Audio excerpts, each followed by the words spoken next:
Hello everyone, welcome to my channel math with SP ma'am. तो आज इस video में मैं डिस्कशन करने जा रही हूँ न्यूमेरिकल मेथड का नेक्स्ट टॉपिक सबट्रैक्शन मेथड।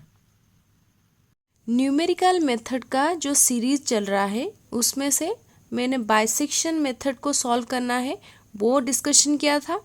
अभी नेक्स्ट मेथड हम लोग डिस्कशन करेंगे, that is Newton Raphson method. तो पहले जान लेते हैं इसका फॉर्मूला क्या होगा। तो न्यूटन रैप्शन मेथड का फॉर्मूला है x n plus one equals to x n minus f of x n divided by f dash x n. तो एफ डैश एक्स एन का मतलब क्या है ना, ये जो फंक्शन है उसी का डेरिवेटिव हम लोग निकालेंगे, ठीक है। और where n equals to 0, 1, 2 up to infinite. तो पहले जान लेते हैं इसका फॉर्मूला कैसे जनरेट करेंगे। तो अगर मैं यहाँ पे n का वैल्यू जो पहला पॉइंट है 0 पुट करूँगी, ठीक है, तो ये जो फॉर्मूला क्या हो जाएगा, x n का वैल्यू हम लोग रिप्लेस करेंगे 0 से। तो मैं लिखूँगी 0 plus 1 equals to x0 minus f of x0 divided by f dash x0। तो इसको और कैसे मैं लिख सकती हूँ, ये हो गया मेरा x1, 0 प्लस 1 क्या हो जाएगा, x1 equals to x0 minus f of x0 divided by f dash x0। तो n का वैल्यू जब मैं 1 पुट कर रही हूँ, ठीक है, तो उस केस में क्या होगा, x यहाँ पे n के जगह पे मैं क्या लिखूंगी 1 प्लस 1, तो ये क्या हो जाएगा 2 इक्वल्स टू n के जगह पे मैं क्या पुट कर रही हूँ 1 पुट कर रही हूँ, तो ये क्या होगा x1 minus f of x1 then divided by f dash xn, ठीक है। n के जगह पे मैं 1 पुट कर रही हूँ। तो देखो ये एक पैटर्न में जा रहा है। कौन सा पैटर्न है, अगर मैं यहाँ पे 1 दे रही हूँ या 1 लिख रही हूँ तो इससे एक कम यहाँ पे आ रहा है।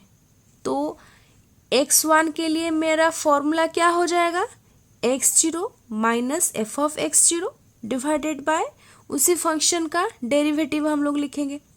देन अगर मैं यहाँ पे 2 लिख रही हूँ तो 2 से एक कम क्या आ रहा है ना, x1 आ रहा है, और उसी फंक्शन का वैल्यू निकालेंगे डिवाइडेड बाय उसी फंक्शन का डेरिवेटिव।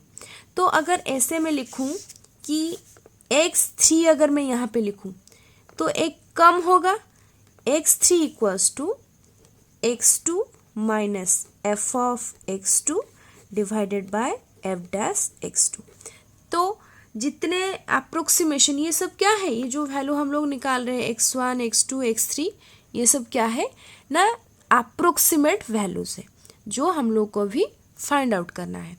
तो ऐसे आगे अगर मैं x4 बोलूँगी, x5 बोलूँगी तो हम लोग निकाल सकते हैं ये फॉर्मूला कैसे जनरेट हो रहा है। तो अब चलते हैं कि इसका वर्किंग रूल क्या होगा। स्टेप 1 में क्या दिया हुआ है ना, given f of x equals to 0, जो हम लोग को एक क्वेश्चन दिया होगा, इक्वेशन दिया होगा, उसी को हम लोग इक्वेशन 1 मान लेंगे, ठीक है। और उसके बाद हमारा प्रोसेस क्या होता है, बाइसेक्शन मेथड में भी सेम हुआ था, मतलब मैं एक इक्वेशन को एफ ऑफ एक्स मान लूँगी और उसके बाद हम लोग 2 पॉइंट्स निकालेंगे ए एंड बी, और 2 पॉइंट्स के बीच में ही हम लोग का जो आंसर लाई करता होगा, that is F of A into F of be less than 0। जो बाइसेक्शन के लिए जो पहला मेथड जैसा था, इसमें भी स्टेप 1 सेम ही रहेगा। तो नेक्स्ट पॉइंट में क्या बोला है, find initial root x0 such that x0 is near to root of equation 1। तो यहाँ पे एक एक्स्ट्रा लाइन क्या आता है, हम लोगों ने बाइसेक्शन मेथड में क्या किया था, बाइसेक्शन मेथड में हम लोग के पास a एंड b निकालने के लिए एक फॉर्मूला था, ठीक है।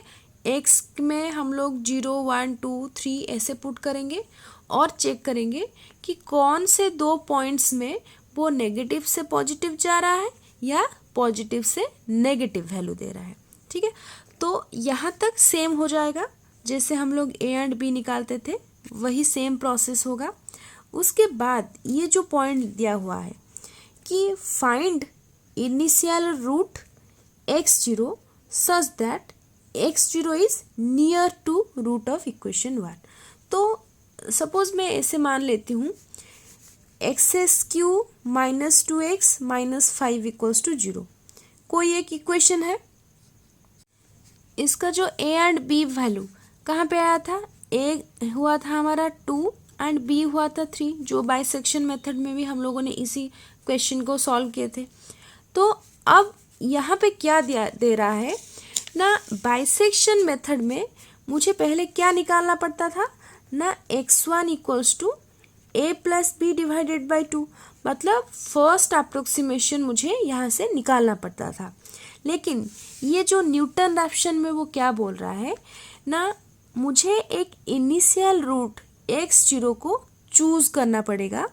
किन दो पॉइंट में से ना, a एंड b, इस ये दोनों पॉइंट में से किसी को मैं x0 चूज कर सकती हूँ, नहीं तो ये दोनों पॉइंट्स के बीच में भी कोई वैल्यू को मैं x0 चूज कर सकती हूँ। ठीक है, मतलब एक पॉइंट हम लोग को ऑलरेडी मिल जाएगा इन न्यूटन रैप्शन मेथड, जो कि बाइसेक्शन मेथड में क्या हो रहा था, पहले हम लोगों को सिर्फ a एंड b मिलता था, देन फर्स्ट अप्रोक्सीमेशन x1 निकालते थे। लेकिन न्यूटन रैप्शन मेथड में एक एडवांटेज क्या है ना, a एंड b में से मैं किसी को इनिशियल रूट चूज कर सकती हूँ। तो ये हो गया हमारा step number 1। In step number 2 find f of x0 and f dash x0। मतलब स्टेप 1 में जो हम लोगों ने x0 a एंड b में से किसी को अगर x0 मान लेते हैं, तो उसी फंक्शन का हम लोग क्या निकालेंगे, फंक्शन का वैल्यू निकालेंगे और उसी फंक्शन का डेरिवेटिव का वैल्यू निकालेंगे। तो ये हो गया स्टेप नंबर 2। नेक्स्ट स्टेप में क्या होगा, स्टेप नंबर 3 में हम लोग निकालेंगे फाइंड फर्स्ट अप्रोक्सीमेट रूट। तो फर्स्ट अप्रोक्सीमेट रूट के लिए अभी हम लोगों ने जो डिस्कशन किया कि कैसे उसका फॉर्मूला जनरेट होता है ना, जब 1 होगा यहाँ पे फर्स्ट अप्रोक्सीमेशन के लिए हम लोग क्या बोलेंगे, x1 होगा। तो x1 के लिए मुझे और क्या क्या वैल्यू चाहिए होगा ना, उससे एक कम x0 का वैल्यू चाहिए होगा। ठीक है, x0 का वैल्यू कहाँ से आएगा ना, जो हम लोगों ने स्टेप 1 में चूज किया होगा, x0 का वैल्यू जो a एंड b में से मैं चूज करूँगी वही हो जाएगा हमारा x0 का वैल्यू, माइनस उसी का फंक्शन का वैल्यू निकालेंगे f ऑफ x0। मतलब ये जो वैल्यू यहाँ पे मैं रखूँगी उसी का मैं फंक्शन में पुट करूँगी और उसका आंसर हम लोग निकालेंगे, divided by f dash x0। तो ये हो गया हमारा फर्स्ट अप्रोक्सीमेशन का वैल्यू। नेक्स्ट जब सेकेंड अप्रोक्सीमेशन का वैल्यू निकालूंगी तो मुझे क्या क्या चाहिए होगा ना, यहाँ पे जो फर्स्ट अप्रोक्सीमेशन में x1 निकला होगा उसी वैल्यू को मैं यहाँ पे लिखूंगी। ठीक है, माइनस उसी का ही मैं फंक्शन का वैल्यू निकालूंगी और डिवाइडेड बाय उसका डेरिवेटिव में फंक्शन का वैल्यू निकाल के मैं आंसर निकालूंगी। ठीक है, तो इसका मतलब क्या है, एक स्टेप आगे जाएंगे तो उसका प्रीवियस स्टेप का वैल्यू हम लोग यूज़ करते करते जाएंगे। तो अभी फर्स्ट अप्रोक्सीमेशन देख लेते हैं। तो फर्स्ट अप्रोक्सीमेशन रूट का फॉर्मूला क्या होगा ना, 1 के लिए यहाँ पे आएगा 0 एंड यहाँ पे भी f of x0 and f dash x0। फिर से हम लोगों को क्या करना पड़ेगा ना, सेकेंड अप्रोक्सीमेशन जब मैं निकालूंगी क्या क्या वैल्यू चाहिए होगा ना, x1 का वैल्यू चाहिए होगा, देन फंक्शन ऑफ x1 का वैल्यू चाहिए होगा एंड उसका डेरिवेटिव का भी वैल्यू चाहिए होगा। ठीक है, तो इसीलिए एक एक स्टेप में जो हम लोग अप्रोक्सीमेट वैल्यू निकालेंगे उसी अप्रोक्सीमेट वैल्यू को फंक्शन में पुट करके और उसका डेरिवेटिव का वैल्यू निकालने के बाद नेक्स्ट अप्रोक्सीमेशन में अप्लाई करेंगे। ठीक है, तो ये होता है इसका procedure and continue the process until the desired root is found. मतलब ये हम लोग ऐसे करते जाएंगे, रिपीट करते जाएंगे स्टेप को, जब तक हम लोग को डिजायर रूट या सल्यूशन ना मिल जाए। ठीक है, तो अब एक क्वेश्चन हम लोग लेते हैं। क्वेश्चन के थ्रू हम लोग समझेंगे कि न्यूटन रैप्सन मेथड कैसे एप्लीकेबल होता है। क्वेश्चन है, using Newton Raphson method obtain the real root of the equation 3x equals to cos x plus 1। तो लास्ट वीडियो में मैंने डिस्कशन किया था कि जहाँ पे ट्रिगोनमेट्रिक फंक्शन अप्लाई होता है तो उसे हम लोग क्या बोलते हैं ना, एक ट्रांसडेंटल इक्वेशन। ठीक है, तो ट्रांसडेंटल इक्वेशन को सॉल्व करते टाइम हम लोग को जो साइंटिफिक कैलकुलेटर में हमेशा रेडियन का वैल्यू फिक्स करना पड़ता है, क्योंकि जो ट्रांसडेंटल इक्वेशन है वो ट्रिगोनमेट्रिक फंक्शन के लिए रेडियन फॉर्म में कैलकुलेट होता है। तो 3x equals to cos x plus 1 correct to 3 decimal places. तो 3 डेसिमल प्लेसेस का मतलब क्या होता है, हम लोग जितना भी x1 का वैल्यू, x2 का वैल्यू अप टू xn तक जितना भी वैल्यू निकालेंगे, तो वो पॉइंट के बाद, ये जो 2 पॉइंट्स के बाद 3 प्लेसेस तक कोई 2 अप्रोक्सीमेशन वैल्यू में क्या होना चाहिए, सेम होना चाहिए।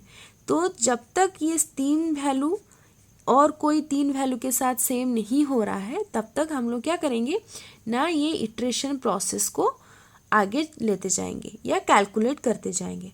ठीक है, तो अब देख लेते हैं कि इसको सॉल्यूशन कैसे निकालेंगे।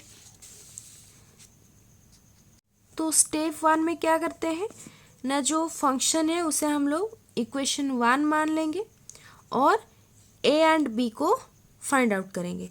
ठीक है, तो अब देखो सॉल्यूशन हम लोगों ने स्टार्ट किया। हियर जो इक्वेशन था हम लोग उसे ऐसे भी लिख सकते हैं, 3x minus cos x minus 1 equals to 0। तो अगर मैं f ऑफ x मान लूँ 3x minus cos x minus 1, that is equation number 1। तो अब उसका डेरिवेटिव भी हम लोग को चाहिए। तो इसी फंक्शन का अगर मैं डेरिवेटिव निकालूं तो डेरिवेटिव क्या होगा, 3x का डेरिवेटिव क्या हो जाएगा 3, cos x का डेरिवेटिव sin x हो जाएगा और माइनस 1 का डेरिवेटिव कितना होगा, 0 होगा। तो ये जो डेरिवेटिव वैल्यू निकला उसे हम लोग इक्वेशन 2 नाम दे देते हैं। ओके, देन वही प्रोसेस अप्लाई करेंगे a एंड b निकालने के लिए। तो a एंड b कैसे निकलेगा ना, जो इक्वेशन नंबर 1 है, जो हमारा एक्चुअल इक्वेशन है जो क्वेश्चन में दिया गया है, उसमें x के प्लेस में मैं क्या पुट करूँगी ना, पहले मैं 0 पुट करूँगी। ठीक है, तो फंक्शन ऑफ 0 क्या हो जाएगा ना, 3 इंटू 0 माइनस cos x के जगह पे मैं क्या लिखूँगी, 0 लिखूँगी, माइनस 1 इक्वल्स टू माइनस 2 हो जाएगा। ओके, तो ये क्या है, एक नेगेटिव वैल्यू है। तो हमारा प्रोसेस क्या होगा ना, अगर नेगेटिव नेगेटिव नेगेटिव वैल्यू आ रहा है और वो कहीं पे टर्न हो रहा है पॉजिटिव वैल्यू में, इसका मतलब वही 2 पॉइंट्स के बीच में हमारा इक्वेशन का आंसर लाई करता होगा। ठीक है, तो अब देखेंगे कि x का वैल्यू जब मैं 1 पुट करूँगी इक्वेशन नंबर 1 में क्या होगा, f of 1 equals to 3 into 1 minus cos into 1 minus 1। मतलब ये जो cos 1 आप हम लोग यहाँ पे कैलकुलेट करेंगे वो किस में होना चाहिए ना, रेडियन में फिक्स होना चाहिए। ओके, तो उसका आंसर क्या निकलेगा 1.4597। क्योंकि ये सब अप्रोक्सीमेट वैल्यू है तो कैलकुलेटर में हम लोग जितना भी कैलकुलेट करेंगे उसको 4 अप्रोक्सीमेशन तक लेके हम लोग कैलकुलेट करेंगे। ये कैलकुलेशन के लिए इजी होता है। अब यहाँ पे देखते हैं कि ये नेगेटिव साइन था लेकिन ये हो गया हमारा पॉजिटिव साइन, और यही 2 पॉइंट्स के बीच में ही हमारा क्या हो रहा है ना, ये साइन चेंज कर रहा है। और ये हम लोगों ने कौन से इक्वेशन में अप्लाई किया है, जो क्वेश्चन में दिया गया है, इक्वेशन नंबर 1।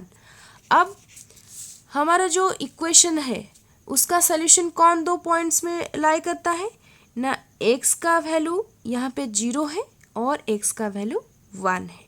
तो हमारा a एंड b क्या हो गया, हम लोग a मान लेते हैं 0 और 1 मान लेते हैं b।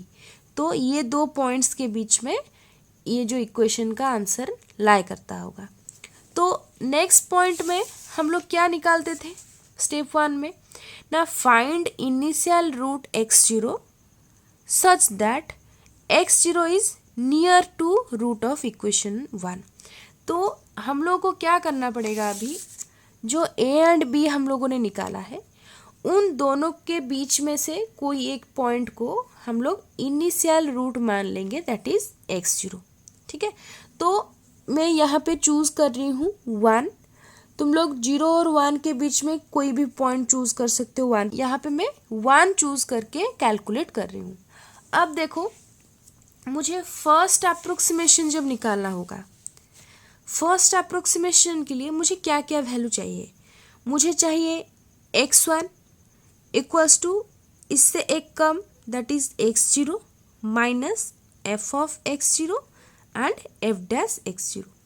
तो f ऑफ x0 का मतलब क्या होगा ना, जो फंक्शन है 3x minus cos x minus 1 का जो फंक्शन है उसको x को मैं रिप्लेस करूँगी किसके साथ ना, x0 के साथ।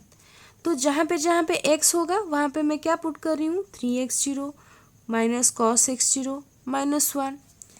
तो x0 हम लोगों ने यहाँ पे क्या चूज़ किया है, 1 चूज़ कर रहे हैं। जो वैल्यू चूज़ कर रहे हैं वही वैल्यू x0 के प्लेस में हम लोग पुट करेंगे। तो यहाँ पे f ऑफ 1 का वैल्यू निकला था पहले से, ये हो जाएगा 1.4597। ठीक है, ये हो गया हमारा फंक्शन का वैल्यू। अब और एक पॉइंट क्या चाहिए ना, उसी फंक्शन का जब मैं डेरिवेटिव निकालती हूँ वही वैल्यू मुझे चाहिए होगा फंक्शन में। तो अभी हम लोगों ने निकाला था इक्वेशन नंबर 2 से क्या मिला ना, फंक्शन का डेरिवेटिव 3 प्लस साइन एक्स मिला था। अगर f डैश x0 हो रहा है तो यहाँ पे भी क्या होगा 3 प्लस साइन x0। ठीक है, तो x0 का वैल्यू हम लोग यहाँ पे 1 पुट करेंगे, तो ये हो जाएगा 3 प्लस साइन 1। तो साइन 1 को कैलकुलेट करेंगे रेडियन फॉर्म में और हम लोग को मिलेगा 3.8415। तो ये दो पॉइंट्स हम लोग को चाहिए था, हम लोगों ने निकाल लिया। अब इसी पॉइंट को हम लोग फर्स्ट अप्रोक्सीमेट रूट में अप्लाई करेंगे। तो x0 का वैल्यू क्या है, x0 का वैल्यू हम लोगों ने यहाँ पे चूज़ किया है 1। तो 1 जो वैल्यू यहाँ पे हो गया मैं यहाँ पे पुट करूँगी, माइनस f ऑफ x0 का वैल्यू कितना है ना 1.4597 है, 1.4597 divided by f dash x0 का वैल्यू कितना है, f डैश x0 का वैल्यू या f डैश 1 का वैल्यू 3.8415। तो उसे जब हम लोग कैलकुलेट करेंगे कितना आ जाएगा 0.62। ठीक है, तो ये हो गया हमारा फर्स्ट अप्रोक्सीमेट रूट। अब मैं क्या करूँगी, सेकेंड अप्रोक्सीमेट रूट निकालूंगी। तो अगर सेकेंड अप्रोक्सीमेशन रूट निकालेंगे तो हम लोग को कौन सा वैल्यू चाहिए होगा। तो ये हो गया मेरा सेकेंड अप्रोक्सीमेशन का फॉर्मूला। तो क्या क्या वैल्यू चाहिए होगा, x2 लिखूंगी तो x2 से एक कम क्या होगा x1 होगा, माइनस वही function of x1 divided by उसी का डेरिवेटिव का फंक्शन f डैश x1। तो x1 का वैल्यू कितना आया है यहाँ पे 0.62। तो यहाँ पे मैं क्या पुट कर दूंगी ना 0.62। अब जो ये वैल्यू है f ऑफ x1, तो इसी x1 को मैं क्वेश्चन के जो फंक्शन दिया गया है उसमें पुट करूँगी। तो क्वेश्चन में क्या दिया था, f ऑफ x1 चेंज हो जाएगा 3x1 minus cos x1 minus 1 में। ठीक है, मतलब जो x का वैल्यू था वो रिप्लेस होके हम लोग x1 लिखेंगे। ठीक है, तो x1 का वैल्यू पुट करेंगे, ये हो गया हमारा 0.62। तो f ऑफ 0.62 का वैल्यू क्या होगा ना 3 इंटू 0.62 माइनस कॉस 0.62 माइनस 1, और ये हमें आंसर कितना देगा 0.0461। तो फिर से हम लोग क्या करेंगे ना, उसी फंक्शन का जो डेरिवेटिव निकला होगा उसमें भी मुझे x का वैल्यू चेंज करना पड़ेगा। तो ये क्या होगा ना 3 प्लस साइन x1, तो 3 प्लस साइन x1 का वैल्यू कितना था 0.62 इक्वल्स टू 3.5810। तो ऐसे करके हम लोग क्या करेंगे ना, फर्स्ट अप्रोक्सीमेशन का वैल्यू को यूज़ करके सेकेंड अप्रोक्सीमेशन का वैल्यू निकाल पाएंगे। ठीक है, तो इसका वैल्यू क्या हो जाएगा 0.6071।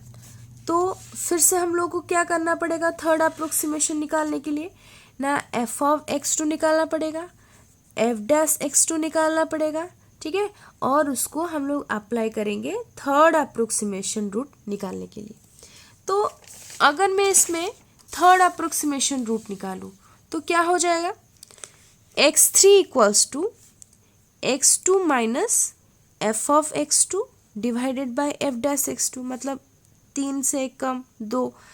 तो x2 का वैल्यू अभी क्या निकला था 0.6071, तो मैं यहाँ पे 0.6071 लिखूंगी। और फंक्शन ऑफ x2 का वैल्यू कितना आया है ना 0.00 कोई वैल्यू आया है, तो हम लोग अप्रोक्सीमेट वैल्यू ले लेते हैं 0.00।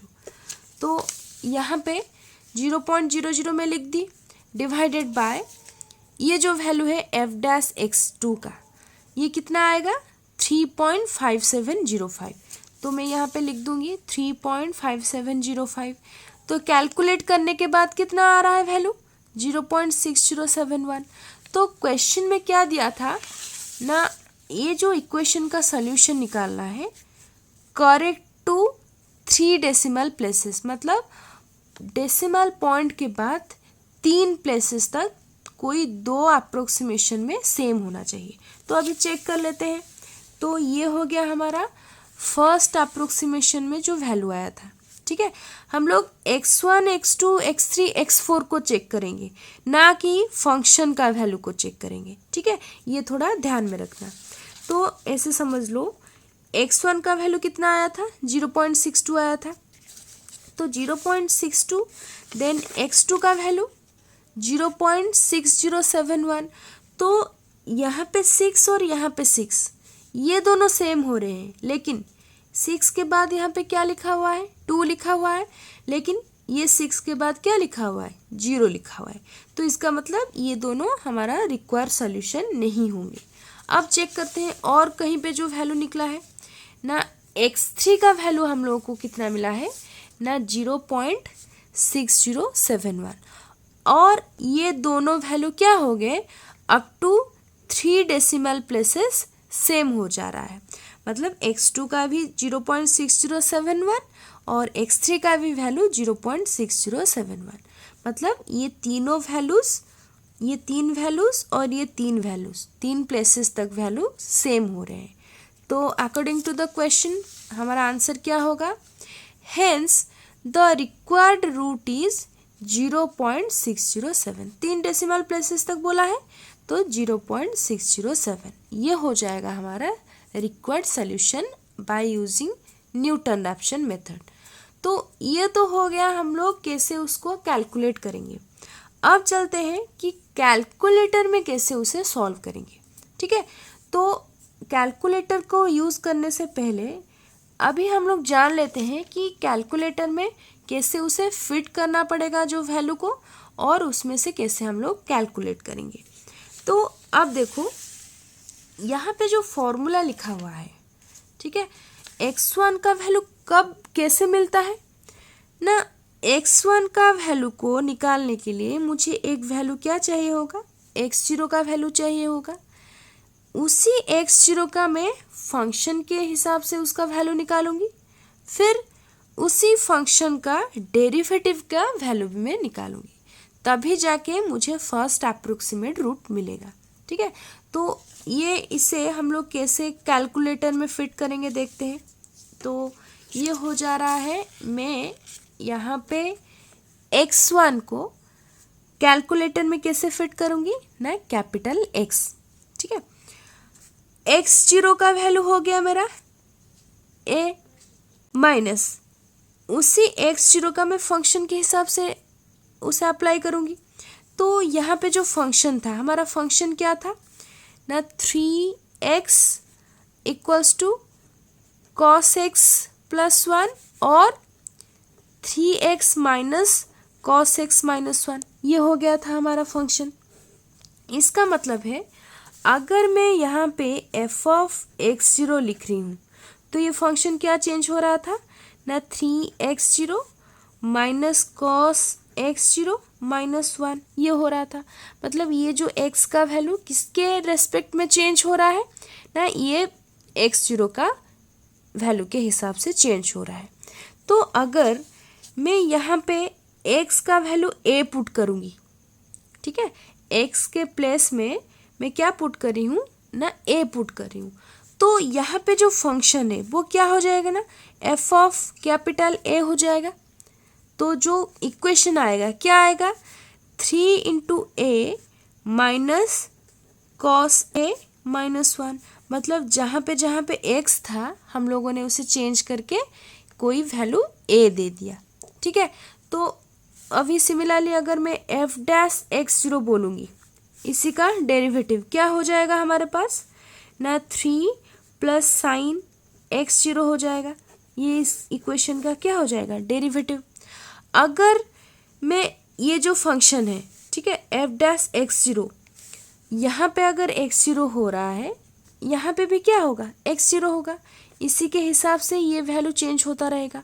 अगर मैं यहाँ पे ऐसे पुट कर दूँ f डैश a, कोई एक फंक्शन है a, उसको हम लोग कैसे लिखेंगे ना, 3 प्लस साइन a लिखेंगे, ठीक है। तो वही हम लोगों ने यहाँ पे लिखा है कि a माइनस जो फंक्शन ऑफ a क्या हो जाएगा, 3a minus cos a minus 1 and function of f dash x0, तो ये क्या हो जाएगा ना, 3 प्लस साइन a, ठीक है। x को रिप्लेस करके हम लोग a लिख रहे हैं। फिर उसके बाद क्या करते हैं ना, मुझे function of f of x1 निकालना पड़ेगा और function of f dash x1 निकालना पड़ेगा। तो इसका मतलब क्या है, ये इक्वेशन को भी मैं कैलकुलेट करूँगी और ये इक्वेशन को भी मैं कैलकुलेट करूँगी। तो अब देखो, ये क्वेश्चन में पहले हम लोग यहाँ पे x0 पुट कर रहे थे, यहाँ पे भी x0 पुट कर रहे हैं, यहाँ पे भी x0 पुट कर रहे हैं, लेकिन जब मैं फंक्शन ऑफ x1 निकाल रही हूँ, ठीक है, x1 का वैल्यू निकाल रही हूँ, वहाँ पे कौन सा वैल्यू यूज़ हो रहा है ना, जो मुझे यहाँ पे मिला होगा उसी वैल्यू को मैं x1 यहाँ पे पुट करूँगी, यहाँ पे भी x1 पुट करूँगी। तो नेक्स्ट हम लोग क्या कैलकुलेट करेंगे ना, जो वैल्यू x का मिला होगा उसी को यूज़ करके मैं फंक्शन ऑफ x1 लिखूँगी और function of f dash x1 लिखूँगी। तो अब देखते हैं ये जो इक्वेशन क्या होगा ना, ये कॉलम का साइन देंगे, 3 इंटू x1 क्या बराबर क्या हो जाएगा ना, कैपिटल X होगा, माइनस कॉस x1 के बराबर क्या होगा, कैपिटल X होगा, माइनस 1, और कॉलम के बाद 3 प्लस साइन x, मतलब f डैश x का वैल्यू क्या हो जाएगा, यहाँ पे 3 प्लस x1 को रिप्लेस करेंगे, मैं क्या लिखूँगी ना, 3 प्लस साइन x, ठीक है।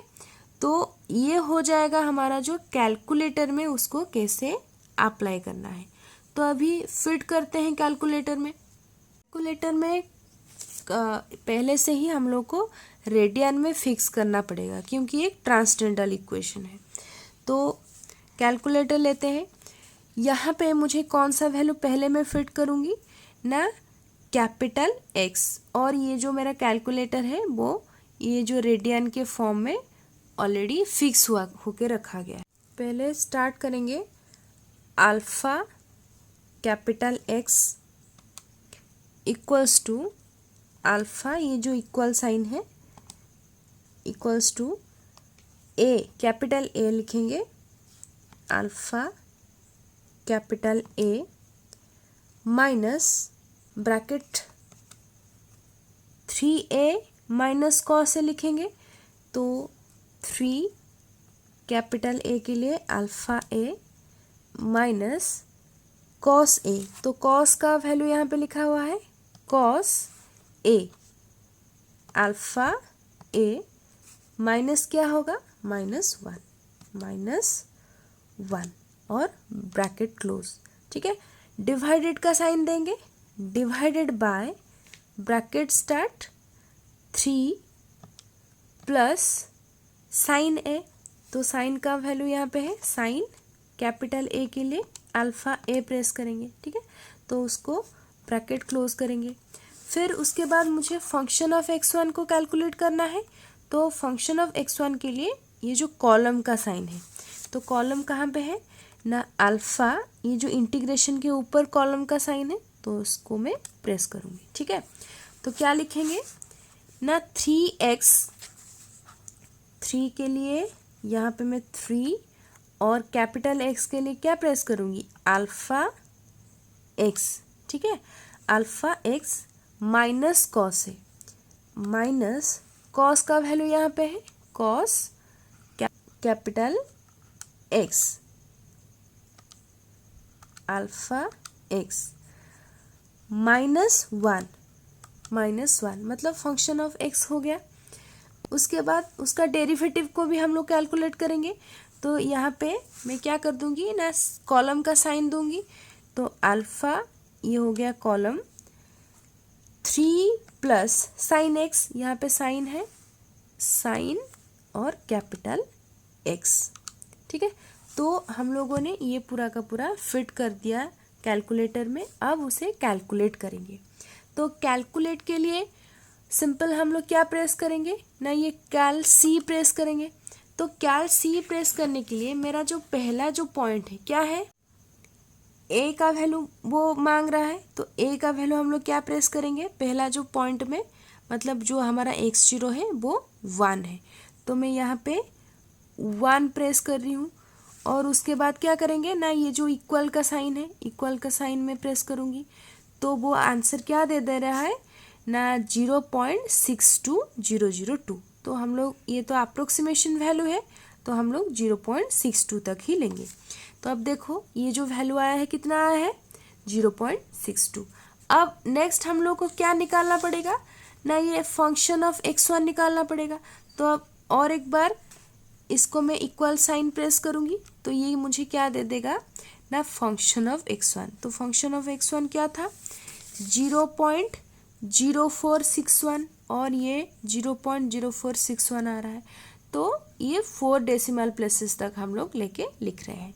उसके बाद फिर से क्या करना पड़ेगा ना, उसको डेरिवेटिव का वैल्यू निकालना पड़ेगा, तो f'(x1) निकालना पड़ेगा। अब मैं फिर से क्या करूँगी, प्रेस करूँगी इक्वल साइन, और मेरा जो आंसर आएगा कितना आएगा 3.58105 या 3.5810, मतलब हम लोग 4 डेसिमल प्लेसेस तक ले रहे हैं।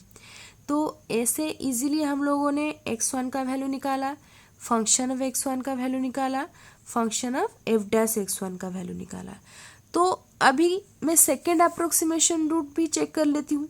तो सेकेंड अप्रोक्सीमेशन में क्या करना पड़ेगा, सिर्फ हम लोग ये इक्वल साइन प्रेस करेंगे और ये फिर से a का वैल्यू पूछ रहा है। तो a का मतलब यहाँ पे क्या है, ये जो सेकेंड अप्रोक्सीमेशन के लिए क्या हो जाएगा x1 हो जाएगा। तो x1 का वैल्यू मैं क्या पुट करूँगी 0.62, अभी जो हम लोग को पहले स्टेप में मिला है। तो मैं a में क्या पुट कर दूँगी ना 0.62।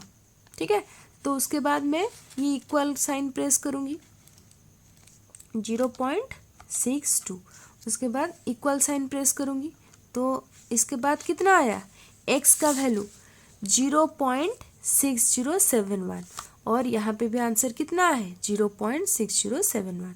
4 डेसिमल प्लेसेस तक हम लोग ले रहे हैं। ठीक है, तो इजीली हम लोग को एक ही फॉर्मूले में नेक्स्ट अप्रोक्सीमेशन का वैल्यू मिल जा रहा है।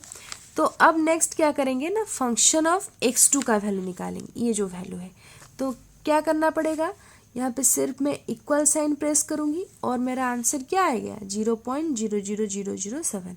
मतलब मैं 2 डेसिमल प्लेसेस तक एज्यूम कर रही हूँ, तो 0.00 हम लोग ले रहे हैं। अभी f'(x2) के लिए निकालेंगे, क्या करेंगे, नहीं सिंपल सा ये इक्वल प्रेस करेंगे, मेरा आंसर कितना आ गया 3.5705। तो यहाँ पे कितना है 3.5705। तो ऐसे करके हम लोग जितने भी अप्रोक्सीमेशन वैल्यू दिया गया है उसका हर एक का आंसर निकाल सकते हैं, और ये इजीली भी निकल जाएगा और कैलकुलेशन में कोई प्रॉब्लम नहीं होगी। Okay, thank you for watching this video.